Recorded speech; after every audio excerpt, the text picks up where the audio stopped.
Loué soit Jésus-Christ, notre grand Dieu et Sauveur.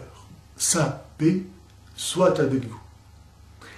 Pour éloigner des fléaux comme la guerre et obtenir la paix du monde, la Vierge Marie, en ses diverses apparitions, notamment tous les 13 du mois de mai à octobre 1917, a demandé la récitation du chapelet. Et en effet, parmi tant d'autres, les événements historiques suivants démontrent la puissance du chapelet. Ainsi, au XIIIe siècle, saint Dominique attribua la victoire sur la terrible hérésie albigeoise au rosaire, au chapelet. Il propagea cette dévotion avec ferveur. En 1571, les musulmans étaient de nouveau sur le point d'envahir l'Europe, et le pape Saint Pie V, parmi d'autres moyens mis en œuvre, demanda à la chrétienté la récitation du chapelet.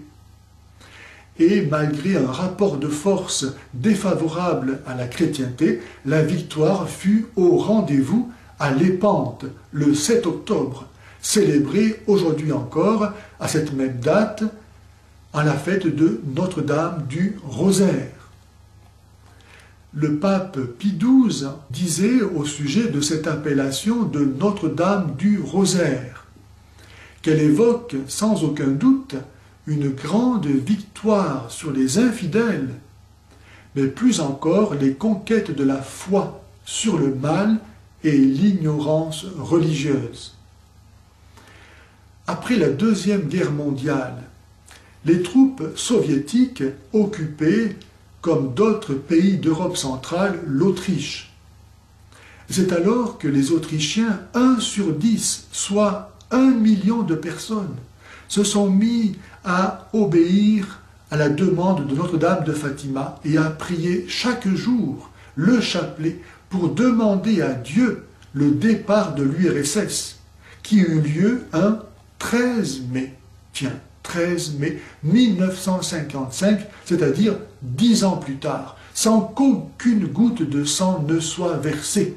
En 1964, le Brésil, toute sa vie publique était orientée ouvertement vers le marxisme et les postes clés étaient aux mains de communistes ou de pro-communistes.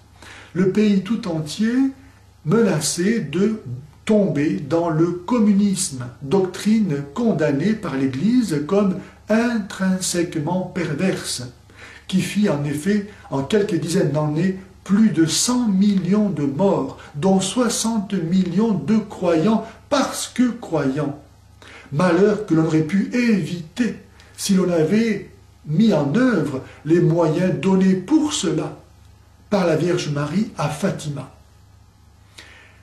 Les catholiques brésiliens se sont souvenus des appels de la Vierge à la pénitence et à la prière, et l'impossible se réalisa. Tout comme en 1989, le rideau de fer de la démoniaque URSS s'écroula sans qu'aucune goutte de sang ne soit versée. Pourquoi douter qu'aujourd'hui encore, Dieu débarrassera le monde des assauts actuels de Satan et de ses complices par l'obéissance au même message de Notre-Dame de Fatima? La bienheureuse Jacinthe, l'une des 3 enfants de Fatima, disait ceci: « Demandez la paix au cœur immaculé de Marie.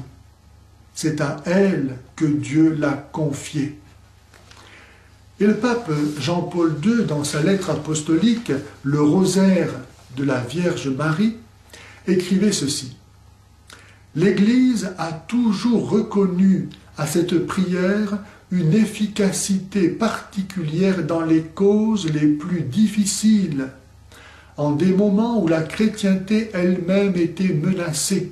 Ce fut à la force de cette prière qu'on attribua l'éloignement du danger, et la Vierge du Rosaire fut saluée comme propitiatoire du salut.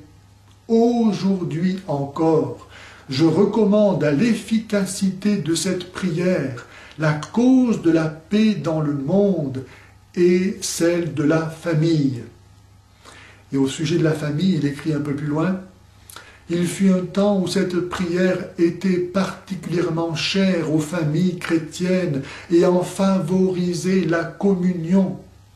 Il faut se remettre à prier en famille et à prier pour les familles en utilisant le chapelet. La famille qui est unie dans la prière reste unie. Recommencer à prier le chapelet en famille signifie introduire dans la vie quotidienne des images bien différentes de celles de la société.